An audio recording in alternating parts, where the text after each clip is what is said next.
మీ అందరికీ నా హృదయపూర్వకమైన వందనాలు. సంతోషంగా ఉన్నవారు ఒకసారి గట్టిగా చెప్దాం.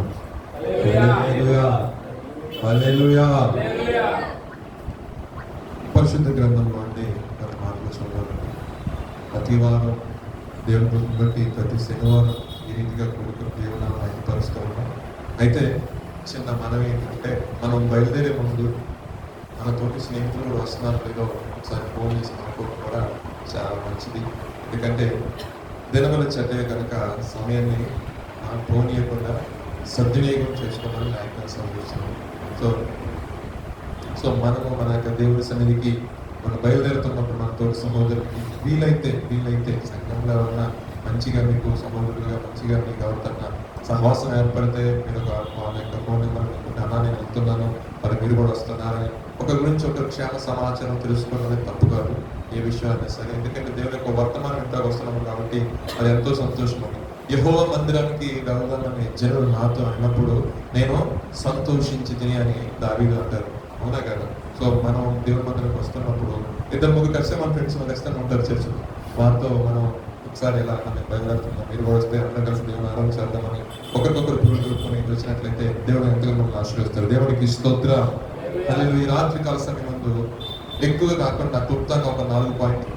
1 ధన్యత గురించి, 2 యేసుక్రీస్తు వారి నోట్లో నుంచి బయలు వెళ్ళిన ఒక ఉపమానం, 3వది యేసుప్రభు గారి నోట్లో నుంచి బయలు వచ్చినటువంటి ఒక జాగ్రత్త, అదేవిధంగా యేసుప్రభు గారు ఆయనతో పాటు పరిచయం ఉన్న శిష్యులు ఎవరైతే ఉన్నారో వారు మనకు అదేంటి సలహా చెప్పిన కొన్ని మాటలు, అదేవిధంగా చివరగా పద్మాసు దీపంలో దర్శన రీతిగా యోహాను చూసి ఒక మాట రాశాడు. ఆ మాట అంటే మొత్తంగా ఒక 4-5 పాయింట్స్ ఉన్నాయి. ఈ యొక్క 4-5 పాయింట్స్ చూసుకొని ఈ యొక్క రాత్రికాల సమయంలో మనం యొక్క వాక్య ధ్యానం ఉంటూ మనం ముగించుకున్నాం. దేవునికి స్తోత్రం. హల్లెలూయా. ముందుగా పరిశుద్ధ గ్రంథంలో మత్తయి సువార్త 5వ అధ్యాయం చూసినట్లయితే యేసుప్రభు గారు మొట్టమొదటి ప్రసంగం కొండ మీద చేశారు. దాంట్లో కొన్ని ధన్యతల గురించి ఆయన రాసుకుంటూ వచ్చారు. చదవండి ఆ ధన్యతలు. Page number 5. ఆత్మ విషయమై దీనులైన వారు ధన్యులు, పరలోక రాజ్యం వారికి. దుఃఖపడి వారు ధన్యులు, వారు ఓదార్చబడుదురు. సాత్వికులు ధన్యులు, సంతరించుకుందురు. నీతి కొరకు ఆకలి దప్పిగల వారు ధన్యులు, తృప్తిపరచబడుదురు. కనికరము గలవారు ధన్యులు, హృదయ శుద్ధి గలవారు ధన్యులు. దేవునికి స్తోత్రం. సమాధాన పరచువారు ధన్యులు, వారు దేవుని కుమారులు. నీతి నిమిత్తము హింసింపబడేవారు ధన్యులు, పరలోక రాజ్యం వారు. ఇంకా 11 చూసినట్లయితే ఒక ధన్యత ఉంది. నా నిమిత్తము జనులు మిమ్మల్ని నిందించి హింసించి మీ మీద అబద్ధముగా చెడ్డ మాటలలో పలుకున్నప్పుడు మీరు ధన్యులు, సంతోషించుడి, ఆనందించుడి, పరలోకమందు మీ ఫలము. ఇలాగున వారు మీ పూర్వమందు ప్రవక్తలు కూడా హింసించారు. చూడండి చక్కగా యేసుప్రభు గారు ఒక ధన్యత గురించి మాట్లాడారు. ఆత్మ విషయమయ దీనులైన వారు ధన్యులు. ఆత్మ విషయమైన దీనత్వం అంటే ఏంటి? ఎవరికైనా ఐడియా ఉందా? పరిశుద్ధ గ్రంథంలో సిరియా దేశస్తున్నటువంటి నయమాను ఒక దైవజనుడు, ఎవరంటే దైవజనుడు ఒక దైవజనుడు దగ్గరకు వస్తాడు, ఎలీషా దగ్గర. అవునా? ఎలీషా దగ్గరకు వచ్చినప్పుడు ఆయనకున్న బలహీనతను బట్టి ఆయన దగ్గర వచ్చి వేడుకున్నప్పుడు ఆయన లోపలికైతే రమ్మనలేదు, కానీ ఆ యొక్క వాకిట్లో ఉండగానే నువ్వు వెళ్ళి యోర్దానులో 7 మార్లు మునగమన్నాడు. మునిగిన వెంటనే దేవుని మహాకృపను బట్టి గొప్ప స్వస్థత ఆయన కలిగిన దాన్ని బట్టి కృతజ్ఞత కలిగిన వ్యక్తి ఏం చేశాడంటే, ఏదైనా దైవజనుడికి ఇవ్వాలి అనే ఒక ఆశతో వెండి, బంగారం, మనుమాణిక్యాలు శుభ్రంగా మనుగులు బంగారం వేసుకొని వచ్చాడు. కానీ ఎలీషా ఏం చేశాడంటే దాన్ని యాక్సెప్ట్ చేయాలి. అంటే ఈయనకు ఒక ఆలోచన ఉంది, దేవుని యందు సమస్తాన్ని ఏం చేశారంటే లోకాన్ని పెంటగించాడు, లోకంలో ఏమి సంపాదించుకోవాలో చూసుకోలేదు. ఆత్మ విషయమైన ఏమంటే దేవునితో ఒక సహవాసం కలిగాడు. దేవునికి స్తోత్రం. అది ఆత్మలో దీనత్వం అనమాట.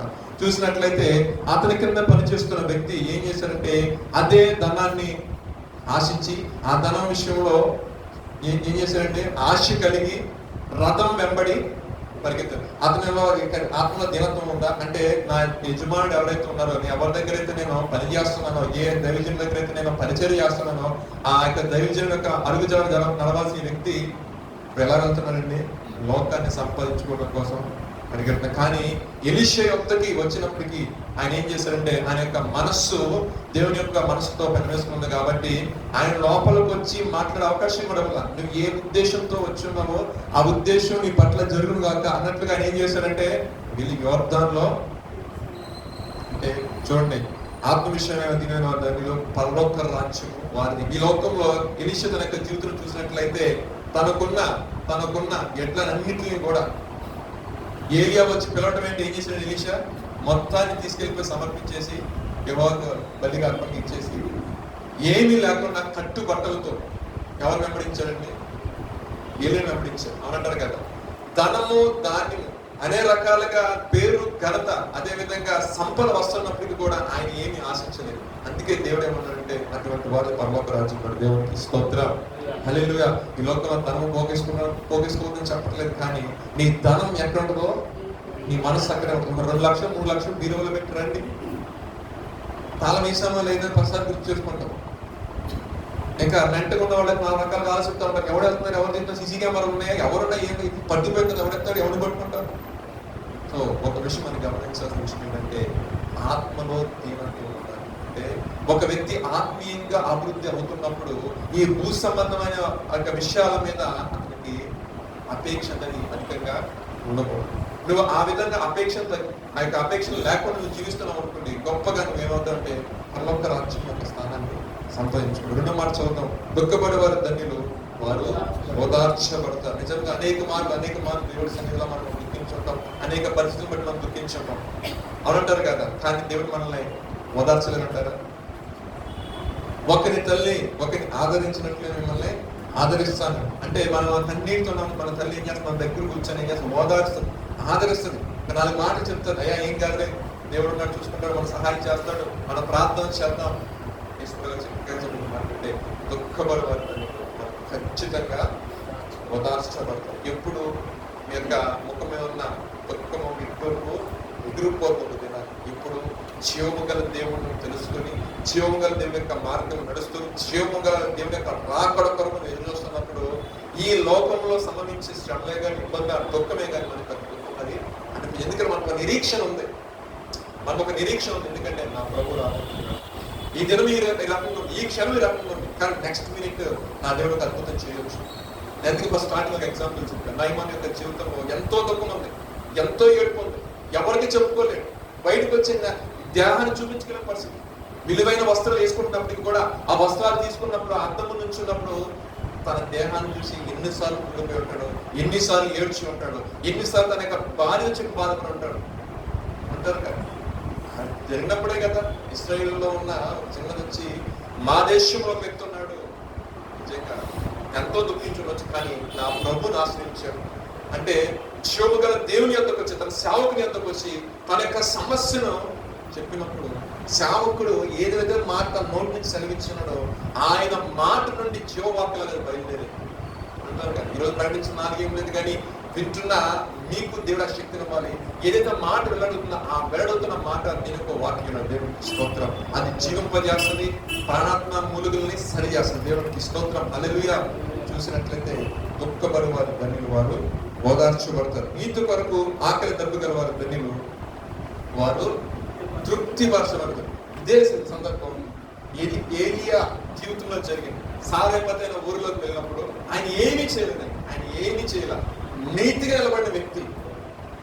అనేక మంది బయలుదేవతకి బలి అర్పించి వచ్చి మా యొక్క అర్పణ అంగీకరించమన్నప్పుడు, లేదంటే ఆ స్థుతులు ఏదో కూడా మాట్లాడమన్నప్పుడు, ఏం మాట్లాడినప్పుడు ఈయన దేవుని పేట ఒక బలిపీఠం సిద్ధపరిచి ఆ బలిపీఠం మీద పెట్టాల్సిన మందు పెట్టాను. ప్రార్థన చేసినప్పుడు ఆకాశం నుండి అగ్ని దిగి అంటారు కదా, అవునా కదా.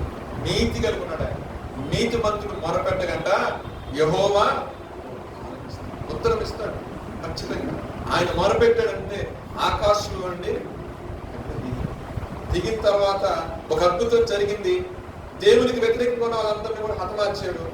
తర్వాత గత అంత వారం ఆల్రెడీ చెప్పడం తర్వాత ఏదైతే ఆ దేశపు రాణి ఉందో ఆ రాణి ఇతన్ని హింసించాలనుకున్నప్పుడు దేవుడు సుస్పష్టంగా చెప్పిన మాట, పలానా ప్రాంతానికి వెళ్ళినప్పుడు ఆ ప్రాంతానికి వెళ్ళినప్పుడు మరి ఆ కలుగు దినాల్లో దేవుడే తృప్తిపరచాలి, ఎందుకంటే ఈ నీతిగా ఉన్నాడు కదా. అంటే అంటారు, మనము నీతి కలిగి జీవిస్తే మన జీవన ఆధారమైన ఏదైనా వ్యాపారమే కావచ్చు, ఉద్యోగమే కావచ్చు, ఏదైనా కావచ్చు, మన దేవుడు దాంట్లో ఆశ్రయిస్తాడు. దేవునికి స్తోత్రం. ఒకవేళ ప్రతికూలమైన పరిస్థితులు వచ్చినప్పటికీ నీవు నీతిమంతుడుగా యథార్థవంతుడుగా నీవు నిలబడినప్పుడు నా ప్రభు తన నామ మహిమార్థమై నేను ఖచ్చితంగా తనగా నియమిస్తాను కనుక పరిహరించుద్దాం. ఇక్కడ చాలా చూసుకుంటే మనము పరిశుద్ధంగా నీతిగా నిలబడాలి. నిజముగా ఆయన నిలబడ్డాడు ప్రభు పేట. ఎంతో మంది తప్పిపోయారు, కానీ ఆయన మీద గురిపెట్టి నిలబడిన దాన్ని బట్టి దేవుడు సెలవిషన్ మార్చుకుంటూ వెళ్ళాడు. దేవుడే అతన్ని తృప్తిపరుచుకున్నాడు. అంటే నీతి నిమిత్తము ఆకలి దొరకగల వారు ధనికులు, వారు తృప్తిపరచబడు. కనికరం గల వారు ధనికులు, వారు కనికరము.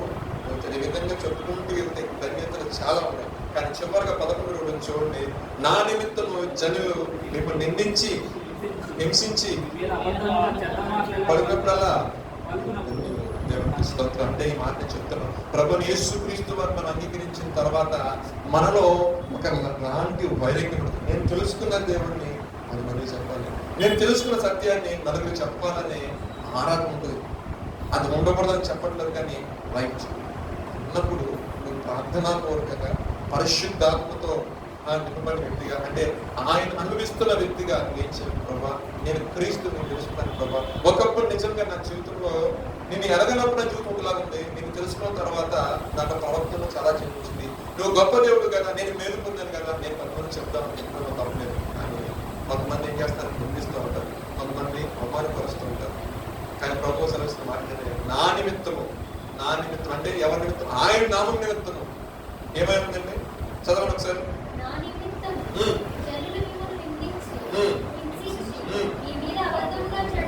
చెడ్డ మాటలలో పలుకున్నప్పుడు మీరు ధన్యులు. దేవుడికి స్తోత్రం. చెబుతాము, వాళ్ళ ఆశ పెట్టి చెప్తాము, వాళ్ళు ఇచ్చే రెస్పాన్స్ కి కృంగిపోతాం అంటారు. అనంటారు కదా, అలమంతులు చేసే దాని మీద చెప్తారు. ఎందుకంటే మీరు చెప్పొద్దు, మీరు పర్వతం చూపించాలంటారు. మనం చెప్తే చెప్పిన కాలం అయిపోయింది, గతించిపోయింది. ఎవరికి స్వార్థ యాత్ర, స్వార్థ పాటి అవన్నీ అయిపోయింది. దేవుడు మంచి ప్లాట్ఫామ్ ఇచ్చాడు, యూట్యూబ్ ఇచ్చాడు, ఇన్స్టాల్ ఉంది, చక్కగా వాడుతున్నారు జనాలు వేరే వేరే రకాలుగా. నువ్వు జ్ఞానం ఉంటే కూడా ఆలోచింటే ఆ ప్రకారం 4 మాటలు చెప్తూ దేవునికి స్తోత్రం. ఏదైనా వాట్సాప్ స్టేటస్ నా దేవుడికి 4 మాటలు పెట్టుకున్నారు, వాక్యాలు పెట్టుకున్నారు. సో ఇక్కడ విషయం ఏంటంటే, మనము క్రీస్తుని కలిగి నడుస్తున్నప్పుడు మన కుటుంబంలో కొంతమంది మనల్ని కొంచెం యుద్ధాలు చేయొచ్చు, బట్ అయినప్పటికీ కూడా మీరు ధన్యులుగా దేవుడి వాక్యము సెలవిస్తుంది. ఎందుకంటే నువ్వు వెంబడిస్తున్న వ్యక్తి మామూలు వ్యక్తి కాదు. ప్రపంచానికి ఛాలెంజ్ చేసే విషయం ఏంటంటే, నేను సిలువ వేయబడతాను, సిలువ వేయబడిన తర్వాత సమాధి చేస్తాను, నేను సమాధిని గెలిచి కూడా నేను పునరుద్ధరణ చేస్తాను. నా ప్రభు యొక్క సమాధి ఇప్పుడు చూశారు అనుకోండి, ఖాళీగా ఉంటుంది. ఇంతవరకు సమాధి చేయబడిన వ్యక్తుల యొక్క సమాధులు ఎక్కడ చూసినా అలా కూర్చే ఉన్నాయి. కానీ నువ్వు ఆ ఇశ్రాయేలు ప్రాంతం, జెరూసలేం ప్రాంతం, ఇలా ప్రాంతం చూపిస్తున్నప్పుడు యేసు ప్రభు సమాధి ఉంటుంది, తెరవబడిన సమాధిలో ఆయన బంధించాలని ఆ రోజుల్లో ఉన్న రాజులే ఒక ముద్ర వేసి బంధించారు. ఎందుకంటే ఈ యొక్క వ్యక్తి సజీవంగా ఉన్నప్పుడు, నేను చనిపోయి 3 దినాలు లెగుస్తానయ్యా, నిజంగా గాన వీళ్ళు శత్రువులే, వాళ్ళ శిష్యులే కానీ లేదంటే వాళ్ళకి సంబంధించిన వ్యక్తులే కానీ ఆయన శరీరాన్ని ఎత్తుకుపోయి ఇంకేమన్నా ఆయన లేచిన ప్రకటిస్తారేమో, నువ్వు పని చేయాలి, రాజశాస్త్రం పెట్టి ముద్ర ఏమని చెప్పారు. రాజుగారు అమ్మో ఇదైపోయింది, అసలు దీనికంటే 2 రోజులు చాలా పెద్ద వంచన అయిపోతే శుభ్రంగా మీకు ఎంతమంది కావాలి అంతమంది తీసుకుని వెళ్ళిపోయి పరిరక్షించని సమానం.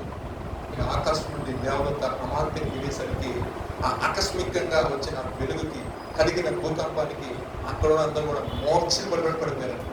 మోర్చలు ఇంచుమించు ఇప్పుడు ఛాలెంజ్ చేసిన తర్వాత ఎంత ఎలర్ట్ ఉంటారండి, ఎంత ప్రోటోకాల్స్ ఉంటాయి, ఎంత ఎలర్ట్ చేస్తారు జనాల్ని.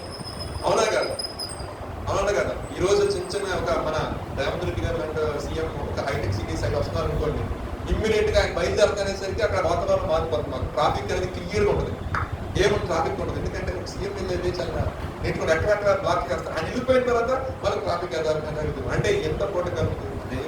యేసు ప్రభు గారు చెప్పే మాట ఏంటంటే, ఆయన సజీవుడిగా ఉన్నప్పుడే అనేక అద్భుతమైన కార్యం చేశాడు. చనిపోయిన వారిని లేపాడు, అనారోగ్యంతో బాధపడుతున్న వచ్చినప్పుడు ఆయన స్వస్థపరిచాడు, కుష్ఠరోగి వచ్చిన స్వస్థపరిచాడు, దెయ్యాలు పట్టిన దెయ్యాలు ఆయన వెళ్ళవచ్చు.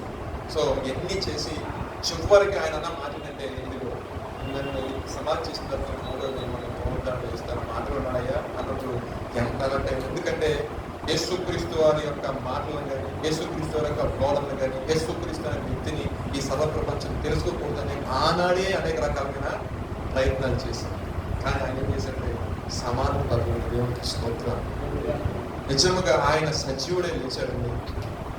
ఆదివారం ఉదయాన్నే వెళ్ళారు అమలక్కలు. ఎక్కడికి? శరీరానికి చెందుకుందాము, దేహానికి. అక్కడ వేసరికి ఏం లేదు, ఖాళీ సమాధి కనపడి.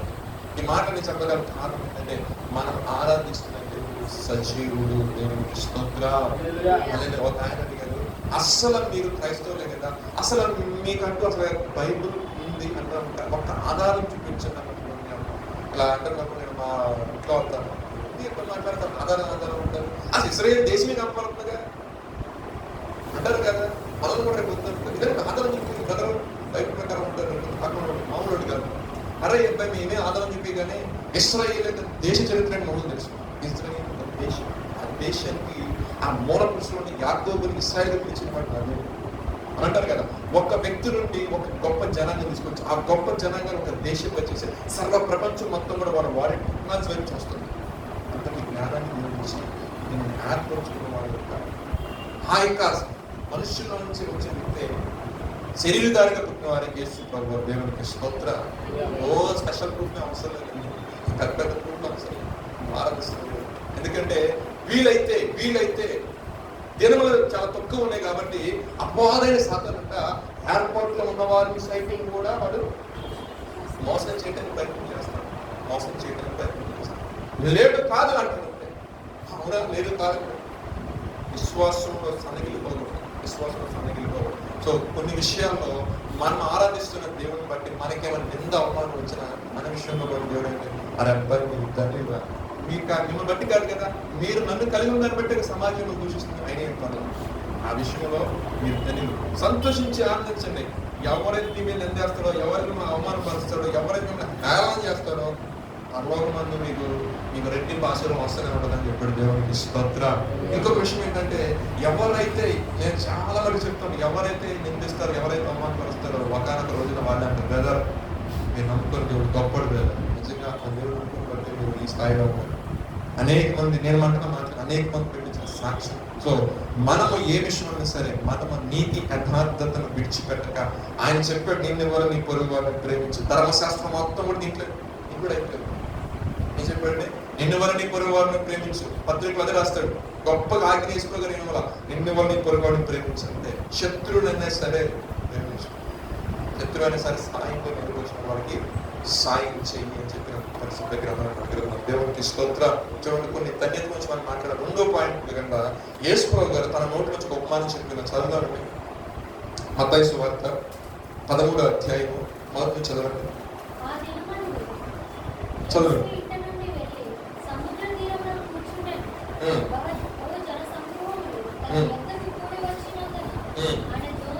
ఆయన ఉపమాన రీతిగా ఇట్లాగా మాట్లాడి 4వ వాక్యం చదవండి. ఇదిగో విత్తువాడు విత్తుటకు బయలు వెళ్ళాను, వాడు విత్తుచుండగా కొన్ని విత్తనములు త్రోవ పక్కన పడెను, పక్షులు వచ్చి వాటిని మింగివేసాను.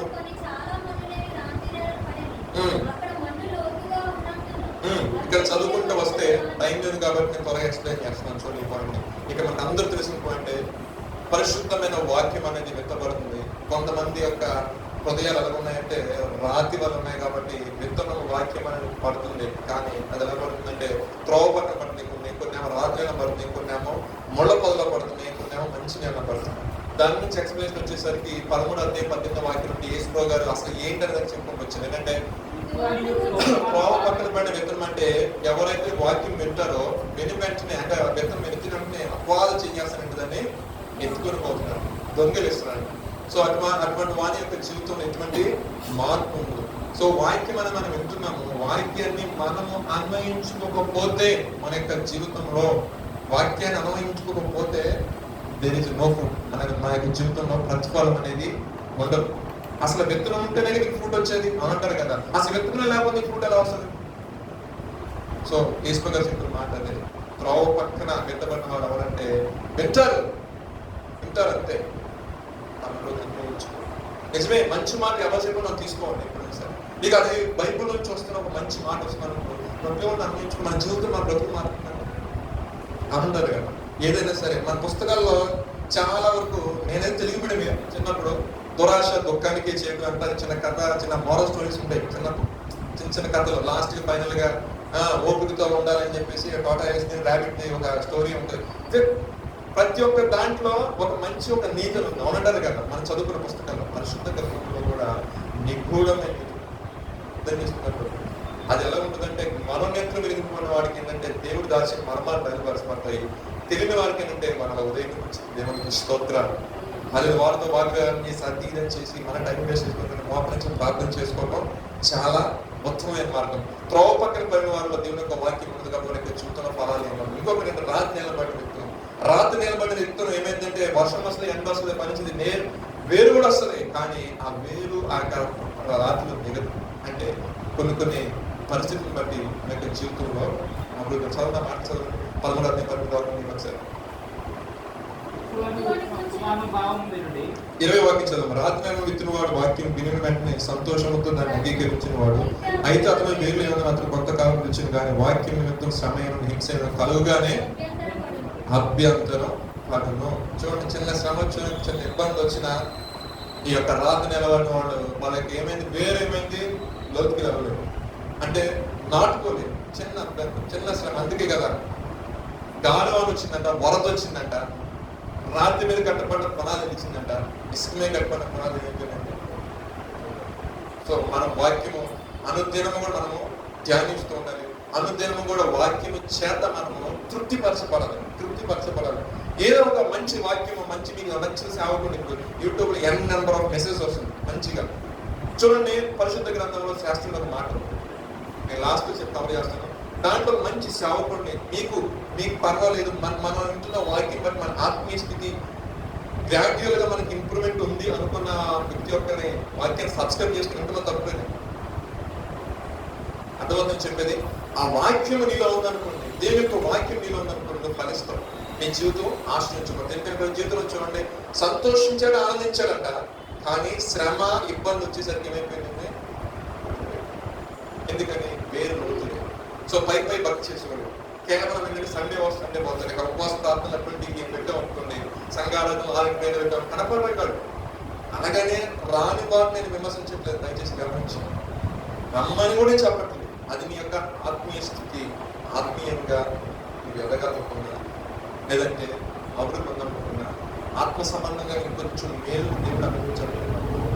ఇక భౌతిక సంబంధమైన పరిస్థితులు అంటే ఆ రోజున కొంచెం పని నెక్స్ట్ డే వాయిదా చేసుకొని ఒక రాత్రి అంతే ప్రభుత్వం కొంచెం వస్తుందేమో, కొంచెం ఆత్మ కూడా కొంచెం బాధపడలేదు వాక్యం ద్వారా, ఒక సాటిస్ఫాక్షన్ ఉంటుంది మంచి అంటారు కదా. అది కలగాలనుకుంటే ఎంతవరకు పాస్టర్ గారు వస్తారు, ఎంతవరకు మాలాంటి బ్రదర్స్ చెప్తూ ఉంటారు. నీకు రియలైజేషన్ రావాలి, నీకు అనిపించాలి ప్రభుత్వం కొంత సమయం గడపాలి, ప్రభు సన్నిధిలో కొంత సమయం ఉంచాలి. ప్రభు నిజంగా నాతో మాట్లాడకపోతున్న పరిస్థితిలో ఈ లోపల ఏ మనుషుడు కూడా మార్చలేడు, కానీ సర్వశక్తిమంతుడైన దేవుడికి అసాధ్యమైనది ఏమీ లేదు. ఆయన ఎన్నిక లేని వాడిని ఎన్నిక చేసే వ్యక్తి. యాకోబు తన యొక్క జీవితంలో మోసగాడు, పనికిమాలిన చెప్పాలంటే అటువంటి వ్యక్తిని దేవుడితో రాత్రంతా పెళ్ళని దాన్ని బట్టి తన యొక్క మనిషి యొక్క స్వభావాన్ని చూసి దేవుడు ఇక మీద నువ్వు యాకోబు కాదు, ఇశ్రాయేలు. ఏ రాత్రి, ఏ క్షణము, ఏ సమయంలో ప్రభు నీతో మాట్లాడతాడు నాకు తెలియదు, కానీ ఒక్కొక్క వ్యక్తికి ఒక టైంలో ప్రభు నుంచి మాట్లాడతాడు. ప్రభు యొక్క ఆత్మ ప్రేరేపణ ఇస్తాడు, ప్రభు యొక్క ఆలోచన ఇస్తాడు. నాకు కూర్చుంటే అనిపించిందండి, ఎవరికి వెళ్తే సహాయం నిజంగా వెళ్ళాను, నేను అద్భుతకరంగా వారి మన సమాచారం సహాయం, ఎంతమంది సాక్ష్యం లేదు. నేను అంటాను, ఎప్పుడైనా సరే ప్రభుత్వం మన సమయం గడిపినప్పుడు అంటే అంటారు, ఇక అస్తమానం మాకు ఇక వేరే పనులు లేవండి, మేము ఉద్యోగాలు చేసుకోవద్దా, మేము క్లాసులు వెళ్తా, లేదా మేము ప్రాక్టీస్ చేసుకోవద్దా, లేదా మా ఫ్రెండ్స్ చిట్ చాట్ చేసుకోవద్దా, ఎప్పుడు చూసినా వాక్య ధ్యానం. నేను అంటాను, ఒక సమయాన్ని ఇవ్వండి. ఆ సమయంలో వాక్యపరంగా చూసుకోండి, మంచిగా చదువుకోండి, మంచిగా ఈ అంశం నాకు అర్థం కాలేదు, నీ చిత్తమైన నీ సేవకులు నీ చిత్త ప్రకారం ఆ అంశంలో చదువు మాటలు వచ్చేవారు. అప్పుడు నీ మనస్సు ఎరిగిన దేవుడు ఆయన మన సేవకుడు, ఆయన ఆత్మతో కనిపిస్తాడు.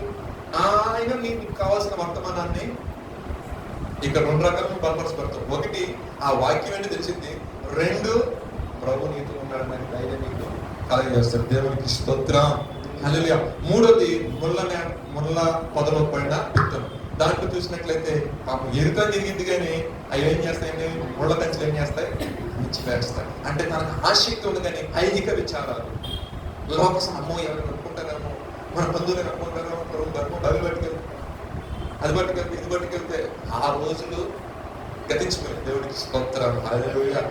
ఆ రోజులు వాస్తవం చెప్పండి గతించిపోయింది. విధానం. ఎవరో ఏమనుకుంటారని కాదు, నువ్వు బయలుదేరితే నీకు కూడా ఇక్కడ బయలుదేరి రెడీ ఉన్నాయి. ఆ రోజులు మనల్ని నడిపించి ఇంకా రాబోయే కాలంలో అద్భుతంగా నడిపిస్తాం. ఎందుకంటే మనం ఆరాధిస్తున్న దేవుడు సజీవుడు. దేవుడికి స్తోత్ర. సిగ్గుపడవలసిన అవసరం ఏ రకంగా ఉంది, ఏ విషయంలో. ఎందుకంటే ఐక్య విచారాలు చాలా అసలు మనము తెలుసుకున్నాము, మనము ఆయన కలిగి ఉన్నాము, ఆయన ఏమై ఉన్నాడు, ఆయన ఉనికి ఏంటో, ఆయన ద్వారా మనం మేలు నొంది ఉన్నాము. మనం చేసిన ప్రార్థనకి ఆయన ప్రత్యుత్తరం ఇస్తున్నాడు. మనం అడిగిన తోడనే ఏదో ఒక రకంగా ఆశ్చర్యకరమైన సహాయాన్ని దేవుడు అద్భుతకరంగా చేస్తున్నాడు. నిజంగా కొంతమంది అంటూ ఉంటారు, వారు కనీసం ఇంటి నుంచి భాగం కూడా దోలారు. అటువంటి వ్యక్తి నుంచి కదా పంపిస్తాం. ఆ జీవితంలో నేను చాలాసార్లు చెప్పాను, నిజంగా ఈ హైదరాబాద్ పట్టణం రావడానికి ఎంసీఏ చదువుతున్నప్పుడు ఈ ప్రాంతాన్ని ప్రాజెక్ట్ కోసం రావాల్సిన దగ్గర రూపాయలు వెళ్ళలేదు. చాలా ఇబ్బందులు ఉన్నాం. పంట చూసుకొని పంట చేతులు లేదు. అది పంట చేతికొచ్చి టైం కూడా కాదు. కానీ హైదరాబాద్ రావాలి బాబా ఇంటి కన్నీటితో ప్రార్థన చేస్తాను, దేవుడి సమయంలో సహాయం చేయగలరు. ఒక తల్లికి దేవుడు ప్రేరేపించాడు, పలానా సహోదరుడికి నువ్వు బెనిమెంట్ నేను ఎంపీ చేతికి ఇవ్వను. నేను చెప్తున్నా, నాకు తెలిసి ఎవరిని అడిగినా ఎవరికి ఇచ్చే వ్యక్తి కాదు. ఆమె వడ్డీ వ్యాపారం చేసే వ్యక్తి. ఒక్క రూపాయి వడ్డీ వ్యాపారస్తులు ఉంటారు, కొంచెం 10 పైసలు నడుస్తారు. 10 పైసలు 10 పైసలు రూపాయి అటువంటి మనస్తత్వం. ఎందుకనో కొత్తగా దేవుని తెలుసుకున్నాను. నాతో చేసుకుంటా నా దారిని పోతాం. మా ఇంటికి మా అక్కడికి ఫోన్ చేసి నాకు ఎందుకనో జాషువాకి నేను ఇవ్వమని ప్రభు ఎంతకనో రోజు ప్రేరణ ఇస్తున్నాను. ఒకసారి అబ్బాయి మీద ఉన్నటువంటి నేను మామూలు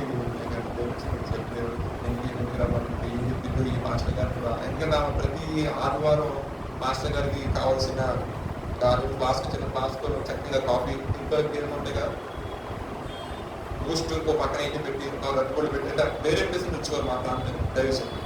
రాను ఏం తిన్నాను ఏంటి అనేది పట్టించుకోవాలి. ఏమని ఖచ్చితంగా మార్క్ గంటలు నాకు మా సంపద గారు ఫోన్ చేసి తీసుకెళ్ళగలిగారు. మ్యాక్సిమం నెంబర్ ఆఫ్ కాల్స్ నాకే వచ్చాయి అన్నమాట. తీసుకెళ్ళి పాస్టర్ గారికి పోయారు. సో మళ్ళీ రేపు పొద్దున్న సండే మళ్ళీ ఏమేం చెప్పిందో ఈసారి ఏం వండి పెట్టిందో రేపు పాస్టర్ గారిని మోసుకెళ్ళాలని. అందుకని అక్కడ చర్చి క్లీన్ చేసుకోవాలి, గౌరవ రావాలి, మళ్ళీ కష్టం పాస్టర్ వచ్చి సంతృష్టి పెట్టుకుని అంత బాగుంటుంది. పల్లెటూరులో మీకు సాగుని చెప్పడం అసలు ఆ టైంలో ఏమో రమ్మందని నేను వెళ్తే ఆమె చక్కగా పట్టణం చేతిలో పెట్టి తీసుకుని ఇంటికి వీళ్ళందరూ మా అమ్మగారు ఫోన్ చేసి చెప్పి వాళ్ళకి డబ్బులు ఇచ్చాను, మనం తిరిగి ఇచ్చేస్తాను, అదే అవసరం. దేవునికి స్తోత్రం. ఆ కష్ట సమయంలో ఆ ఇబ్బందుల్లో 8,000 అంటే చాలా ఎక్కువ. నేను చెప్పి 2013లో ఒక నెల అసెంబ్లీ పెట్టుకున్నాను. ఇక్కడ రావడానికి కావాల్సిన తీసుకున్నా, కావాల్సిన కోర్సులు కావాల్సిన డబ్బులు ఇంకా అలా దేవుళ్ళని సమకూర్చి అలా నెట్టడం. నేను అంటాను, ఆయన ఏది చేయటికైనా సమర్థం. మనం ఆరాధిస్తున్న దేవుడు ఏది చేయటికైనా సమర్థం. ఏ విషయంలో అయినా ఆయన యందు భక్తులు కలిగి ఆయన అడుగుజాలు నడిచేవాడికి ఆయన మనకు కాకపోతే ఇంకెవరు చేస్తారు చెప్పండి. నీతికి నడుము కట్టుకొని ఎటువంటి దోషాలు జరిగిన పాపాలు చేయకుండా పవిత్రమైన మనస్సాక్షి కలిగి పరిశుద్ధులైన దేవుడిని మనం ఆరాధిస్తున్నప్పుడు, ఒక ప్రత్యేకమైన జీవన శైలి కలిగి మనం జీవిస్తున్నప్పుడు ప్రభు మనం ఆశీర్వదించడా? నేను మీకు ప్రశ్న చేస్తాను. మీ మనస్సాక్షి ఏమన్నది? 100% దేవుడు ఆశీర్వదిస్తాడు. ఆయన నీతి మంత్రులు అనేక మంత్రులు చూపించే దేవుడు. ఆయన యందు ధారాళంగా ప్రేమించాడు. అన్యాయస్తులైన ఆయన ఆయుధపోతే న్యాయం చేస్తే ఆయన ఎటువంటి వ్యక్తిని న్యాయమంతులు యథార్థం. అంటే అడిగే హృదయం, అడిగే మనసు ఉంది. కాబట్టి ఆయనకి ఏ రకంగా మనం అడగాలని నేర్చుకోవాలి. మనం కలెక్టర్ గారి దగ్గరికి వెళ్ళి ఇష్టానుసారం మాట్లాడే కుదరదు కదా. దానికి ఒక ప్రాపర్ వే ఉంటుంది. ఏమంటే నాకు ఈ విషయం సో అనుసరింది మనం మాట్లాడుతున్నాం కదా. మనం మోకరించి ప్రార్థన చేస్తున్నప్పుడు ఇచ్చిన దినం బట్టి ఇస్తాం. చెప్పాల్సి వస్తుంది, నా పరిస్థితి నీ చిత్తం మీద నాకు సహాయం చేయాలి. ఆయన బిడ్డలో ఉన్న మనకి తన తండ్రికి తెలుసు, తన బిడ్డలు ఎప్పుడో ఉన్న స్థితిలో ఉంటారు, తండ్రి ఎప్పుడో ఉంటాడు. కాబట్టి నా ప్రభు ఏంటంటే ఖచ్చితంగా మనకి సహాయం చేస్తాం. ముళ్ళపొదల మీద వ్యక్తులు ఏంటంటే ఎవరో ఎదుర్కొంటారని చెప్పేసి పొందవలసిన మేలు పొందకుండా ఏమైపోతుంది, అలాగే అణిచిపోయి అక్కడే పడిపోయి మనకి జీవితంలో ముళ్ళపొదల పడిన విత్తనాన్ని పూర్ణం ఉండకూడదు. ఇప్పుడు మంచి నేల పడిన విత్తనం అది ఏమైందంటే మంచిగా ఫలించింది. 100 అంతలుగాను, 60 అంతలుగాను, 30 అంతలుగా. అంటే చూడండి, ఒక్కొక్క ఆశీర్వాదాన్ని దేవుడు అలా వర్ణించాడు. అంతేగాని ఒకటి 30 అంత 60 అంత కాదు. వాళ్ళ యొక్క సామర్థ్యం కొలదు.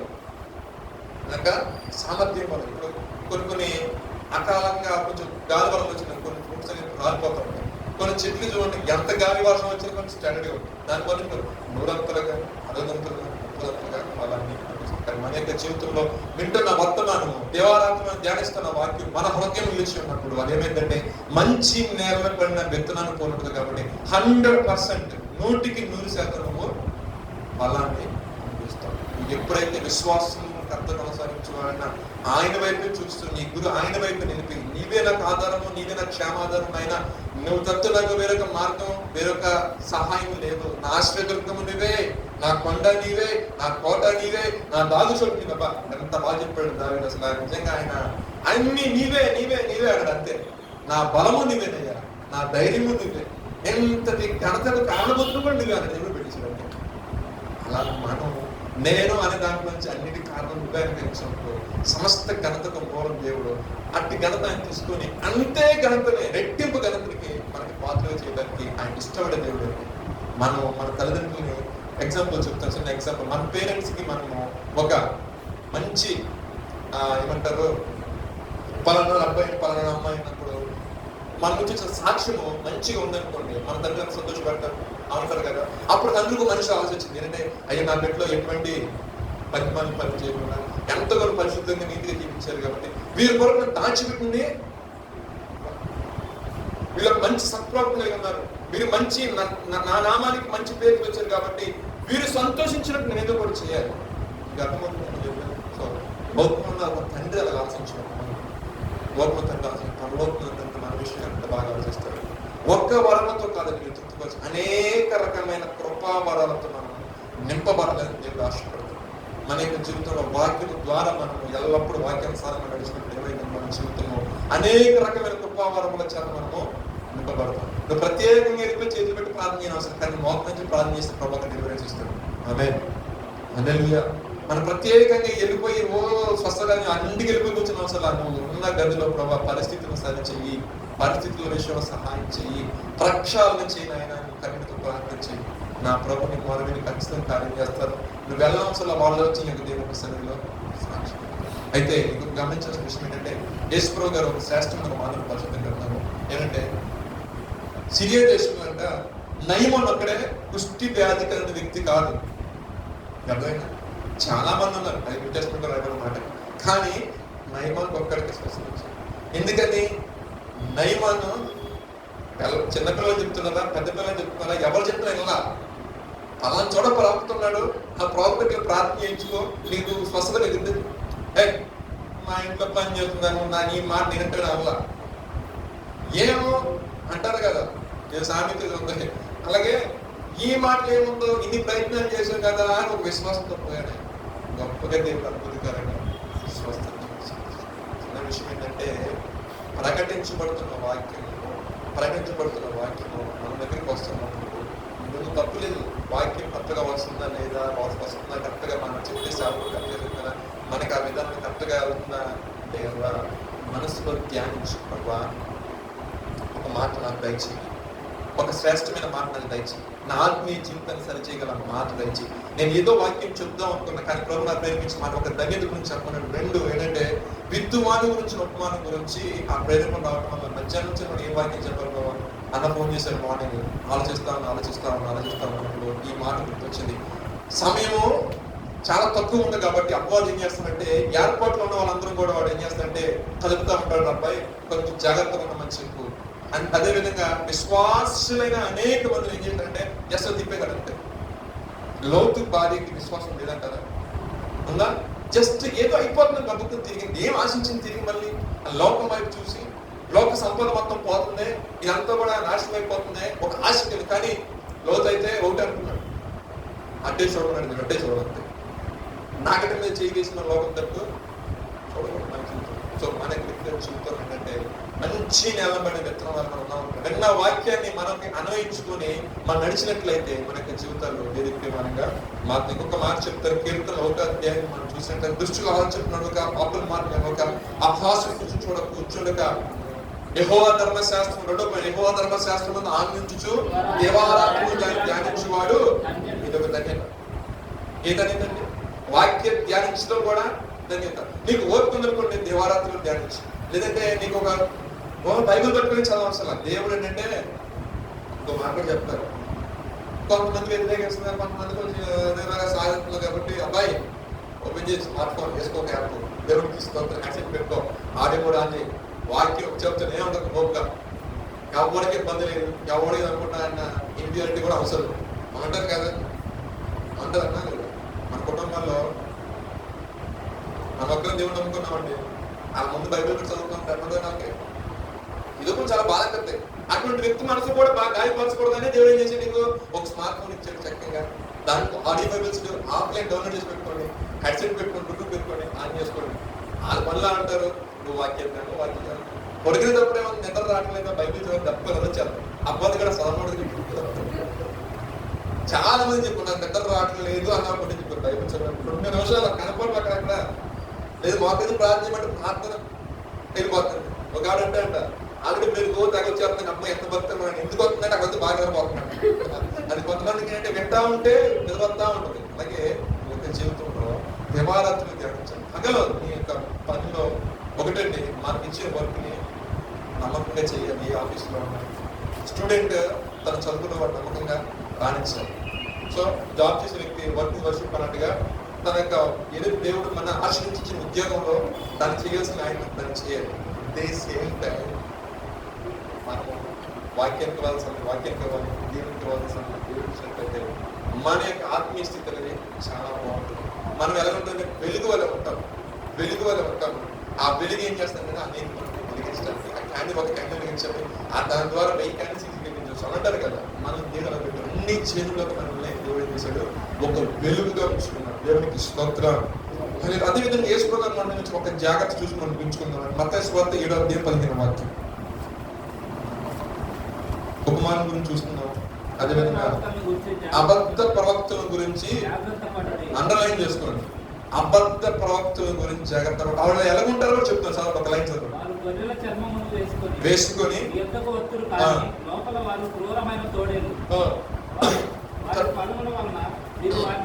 చాలు ఏంటంటే యేసు ప్రభువుని గురించే చెప్తున్నాము అంటూ చెప్పుకుంటూ వస్తూ లాస్ట్ కి ఏం చేస్తారంటే వాళ్ళ యొక్క నిజ స్వభావాన్ని చూపిస్తారు. సో వాళ్ళు గొర్రె చర్మం నొప్పుకొని గొర్రెల స్వభావం కలిగిన గొర్రె చర్మం నొప్పుకొని వస్తారు. క్రీస్తునే చూపిస్తారు. ఫైనల్ గా క్రీస్తు ఈయన కాదు అని చెప్పేసి వాళ్ళు ఏం చేస్తారంటే భిన్నమైన సువార్తకి మీరు ఎలా దిగిపోయారు అని అడుగుతాడు పౌలు గారు. అర్థమైందా? నేను ప్రకటించిన సువార్త కాక వేరొక సువార్త ఎలా వచ్చింది మీలోకి? ఎక్కడి నుంచి అలా యేసు ప్రభువు ఉన్నప్పుడే ఉన్నారు, రెడీగా ఉన్నారు. గతంలో భిన్నమైన సువార్తకి తిప్పేస్తారు. అబద్ధ ప్రవక్తలు వస్తున్నారు, జాగ్రత్త ప్రవచిస్తారు. ఆ యొక్క మోసంలో మీరు పడిపోవాలి, అలాంటి కారణి విద్యలో మీరు పడిపోవాలి. మీ యొక్క మీరు జాగ్రత్తగా ఉండాలి. యేసు ప్రభు గారు తన నోటితో చెప్పిన మాట దేవుడికి స్తోత్రం. అది అందుకని నేను అక్కడ ఉన్నాను, నేను ఇక్కడ ఉన్నాను, నేను అడవిలో ఉన్నాను, నేను పలానా దేవాలయంలో ఉన్నాను, పలానా చర్చిలో ఉన్నాను అన్నప్పుడు మీరు పరిగెత్తమాకండి అన్నారు కదా. పరిశుద్ధ గ్రంథం కొంతమంది పరిగెడతారు. అక్కడికి వెళ్తే ఇక్కడికి వెళ్తే నానా రకమైన కృపావరాలు కలవు, అది లేవని అంటలా. కానీ ఏది అని నిదానించి తేరు చూసుకొని దానిని అనుసరించుకొని పాటించాలి. ముఖంబడి వెళ్ళిపోయి మోసంలో పడిపోకుండా నిదానంగా దాన్ని తేరు చూసి పరిశుద్ధాత్మ జ్ఞానం చేద్దాం. ఇప్పుడు అమ్మగారు చెప్తూ ఉంటారు 99.9% ఉన్న 1%, 0.01% లో అబ్బాయి మనం పడగలిగే ప్రయత్నం చేస్తాం. వెలుగుతూ వేషం వేసుకుంటాం. సో మనం గమనించాల్సిన విషయం ఏంటంటే పరిశుద్ధులు దేవాదేవుడు సరిచిన మాట అబద్ధ ప్రవక్తల గురించి మీరు జాగ్రత్తగా ఎక్కడ పడితే అక్కడ పరిగెత్తాల్సిన అవసరం లేదు. ఆయన ఆత్మస్వరూపంగా ఉన్నాడు కాబట్టి 2-3 నా నామం పేరట ఎక్కడైతే కూడుకొని ఏకీభవించి ప్రార్థన చేస్తారో మంచిది. ఇప్పుడు ఇంతమంది ఇంత మాట్లాడతారు, తర్వాత ప్రార్థన చేసుకుంటారు. నా ప్రభు ఆత్మస్వరూపుడిగా వస్తాడు, ప్రతి ఒక్కరి యొక్క ప్రార్థన ఆలకిస్తాడు. ఏదైతే బాధతో ఏదైతే దుఃఖంతో వచ్చిందో, ఏదైతే మనసులో ప్రభు చెప్పాలనుకున్నావో ఆ మనమే ఆయన ఉండేవే ఉంటాడు. ఆయన సర్వాంతర్యాన్ని సర్వము కలిగి చేసిన వాడు. దేవునికి స్తోత్రం. ఆయన వశంలో లేని సమస్తము కూడా ఆయన వశంలో. అందుకన్నాడు కదా, నేను మిమ్మల్ని ఎప్పటికైనా నా దగ్గర విడిచిపెట్టలేదు. పరిశుద్ధ ఆదరణ కర్తను మీకు నేను ఇచ్చే అవుతాను. అదరి పనివలసిన విషయంలో కూడా కాకపోతే ఆయన మన 2-3 ఏకీవించి ప్రార్థిస్తే 100% నువ్వు ఒంటరిగా సరిప్రభు వస్తాడు. నువ్వు ఒంటరిగా ఉండి వినిపించిన నా ప్రభు నీకు ఒంటరిగా ఉన్నప్పుడు పక్కనే ఉంటాడు. తోడుగా ఉంటాను. ఇదిగో యుగ సమాప్తి వరకు అంటే యుగం అంతరించేంత వరకు కూడా నేను నీకు తోడుగా అది మనకి సెన్స్ అవ్వాలంటే మనం చూడండి, భౌతికంగా ఒక వ్యక్తి మనం పార్టీ వెళ్తే అది భౌతికంగా తెలుస్తుంది, ముట్టుకుంటే మనకు తెలుస్తుంది. ఆత్మ మనలో ఆత్మ తెలియాలంటే ఆత్మ సంబంధంగా నువ్వు కూర్చొని ప్రార్థన చేసుకుని ఆత్మ సంబంధంగా ఏదైనా ఆలోచిస్తున్నా కొన్నిసార్లు అనుకుంటాను, ఆత్మలో పాట పాడుకుంటూ ఉంటాం, ఇంట్లో ఒప్పుకుంటాం, సడన్గా ఫోన్లో తెలిసిపోయింది. ఫోన్లో స్టేటస్లు ఎవరో పెట్టి ఉంటారు దాన్ని ఉంటారు కదా. నేను అప్పుడప్పుడు వచ్చినప్పుడు పని చేసుకుని వస్తాను. ఒక పాట అయితే మన దేవుడి శ్వాసపడి పాట పాడుకోవచ్చు, ఈలోకి ప్రశాంతం ఈ బ్రదర్ ఆ బ్రదర్ అది పాట వినపడుతుంది అనుకున్నాను. స్తోత్రాలు చెప్పుకుంటూ వస్తాను, కొంచెం భయపడుతుంది. ఎందుకంటే నేను ట్రావెల్ చేసుకుంటా వస్తున్నప్పుడు ఏదో ఒక పాటతో వస్తాను, ఈ పాట వర్షకు బాగుంటుందేమో అనుకుంటా వస్తూ ఉంటాను కదా. ఈ లోపల దేవుని మహాత్మను బట్టి అలాగే భీమరాజుతో ఎంతో చాలాసార్లు అన్న ఇదే పాటకు వచ్చి పాడుకుంటూ వచ్చానన్న. అది ఎప్పుడో పాత పాటలేదు. దేవుడు ఆత్మస్వరూపి, ఆయనకి సమస్తం ఎరిగినవాడు. ఒక వ్యక్తిని బలపరచాలి, ఒక వ్యక్తిని నేను నీకు తోడుగా ఉన్నాను రా అబ్బాయి అని ఒక అభయహస్తం నీకు ఇవ్వాలి నా దేవుడు అంటే ఖచ్చితంగా నీ ఆలోచనలు కూడా ఎరిగినవాడు ఆయన. దేవునికి స్తోత్రం. అది చివరి ఒక మాట 3వ పాయింట్ నుంచి చూద్దామండి. పేతురు రాసిన పత్రిక 3వ అధ్యాయం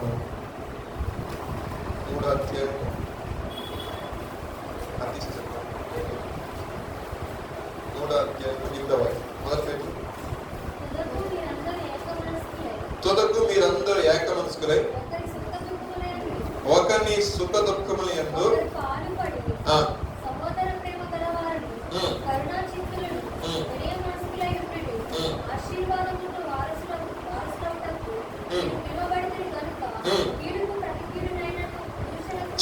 తుదకు మీరందరూ ఏక మనస్కులై ఒకరి సుఖ దుఃఖముల యందు ఒకరు పాలుపడి సహోదర ప్రేమ గలవారును కరుణా చిత్తులను వినయ మనస్కులై అంటే ఇంత ఫస్ట్ స్టార్టింగ్ ఒక మాట అన్న. మీరు దేవుని మందిని బయలుదేరుతున్నప్పుడు వితౌట్ ఫ్రెండ్స్ కి కాల్ చేసి ఎలా ఉన్నారు ఇంట్లో చర్చగా ఉన్నారు మీకు ఏమైనా అవైలబిలిటీ ఉంటారంటే కలిసి ప్రారంభించాలి. తప్పుగానే లేదు, తప్పైతే ఏది కాదు.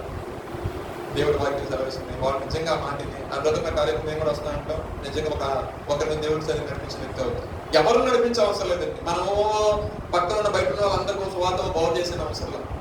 మనకున్న సహోదరులకి మనం క్రీస్తు ఎరిగి క్రీస్తు వెంబడిస్తున్న సహోదరులకి కనీసం మేము ఇక్కడికి వెళ్తున్నాము, మీరు సాటర్డే వస్తారా, ఫాస్టింగ్ ప్రేమ్ ఉంది, నేను ఇలా వెళ్తున్నాను, మీకు అవైలబిలిటీ ఉంటుందా చెప్పండి. కనీసం కొంతమంది తెలియదు, అందరూ వాట్సాప్ చూస్తారని ఏముండదు కదా.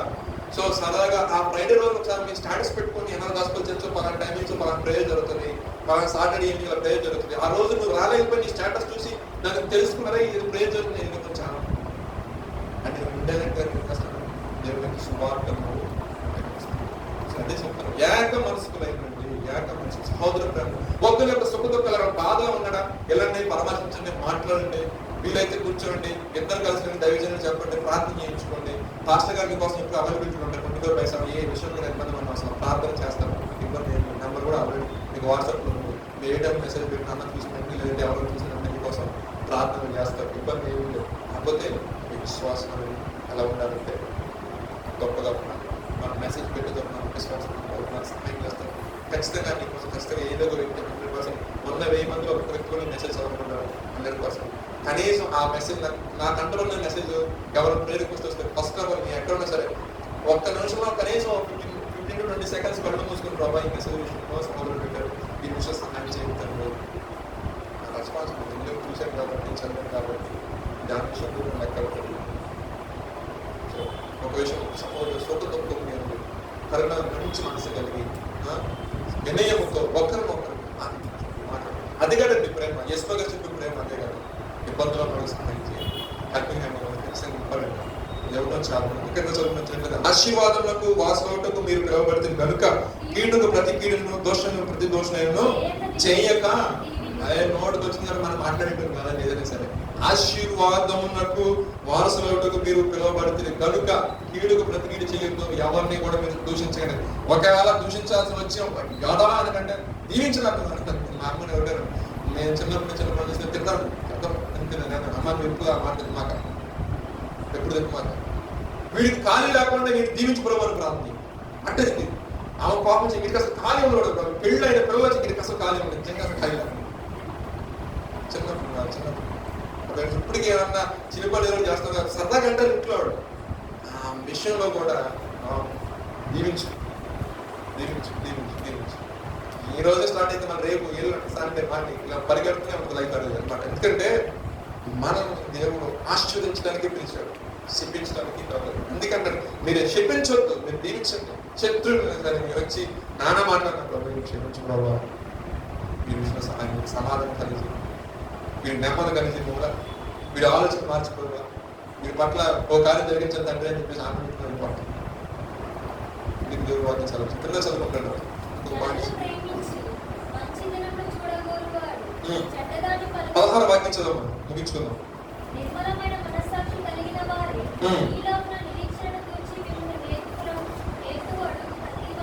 నిర్మలమైన మనస్సాక్షి కలిగిన వారే మీలో ఉన్న నిరీక్షణ గురించి మిమ్మల్ని హేతువడుగు ప్రతి వానికి సాత్వికముతోనూ భయముతోనూ సమాధానము చెప్పుటకు ఎల్లప్పుడూ సిద్ధముగా ఉండి మీ హృదయములందు క్రీస్తును ప్రభువుగా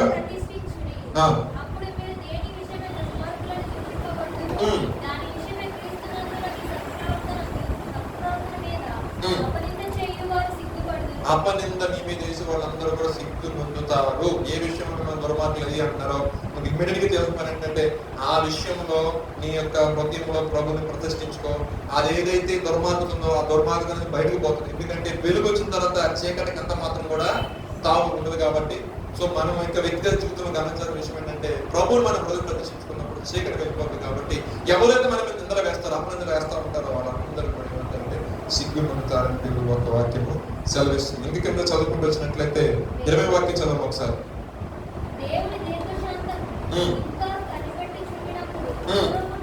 పూర్వం నోవహు దినములలో ఓడ సిద్ధపరచి ఉండగా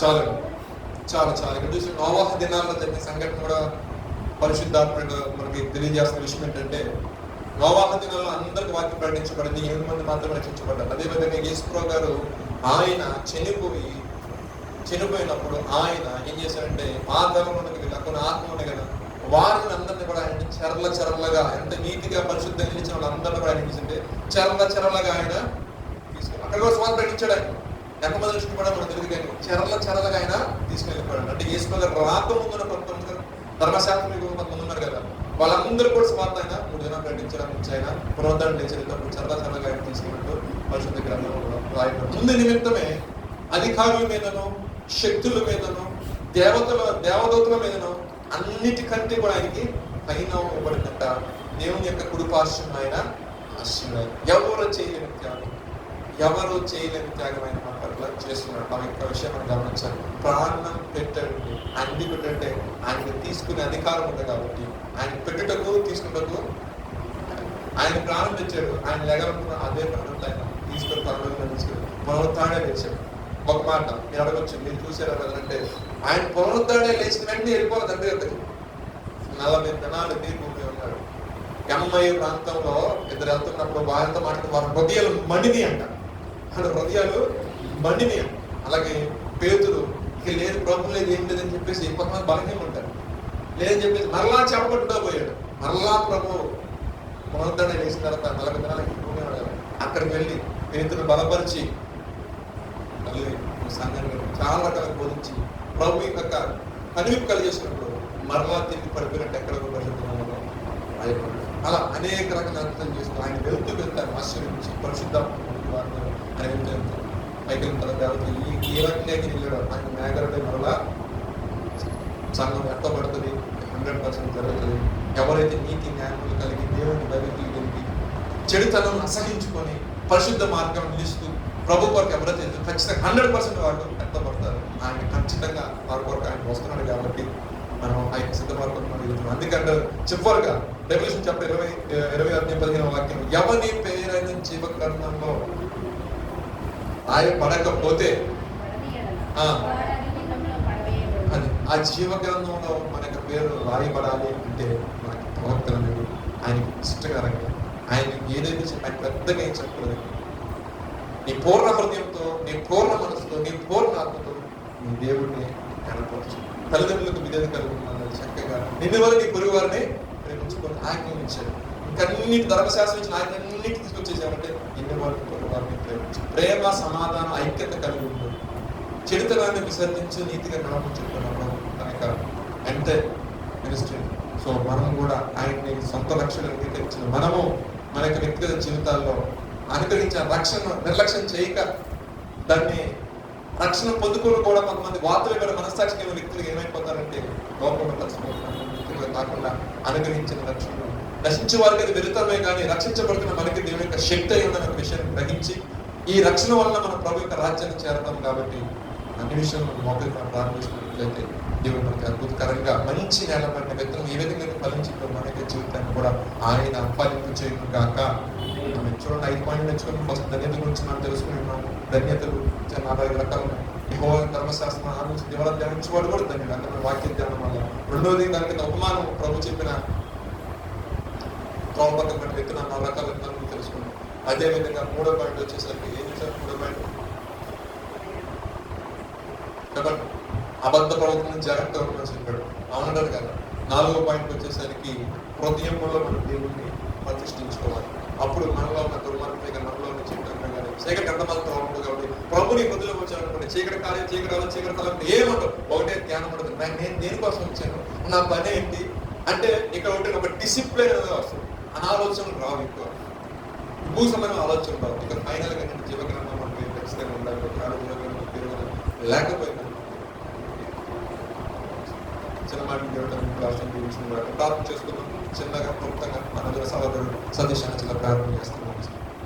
అదేవిధంగా రేపు దినమంది మనకు బాప్తిస్మ కార్యక్రమం ఉంది. దాని విషయంలో కూడా మీరు ప్రార్థన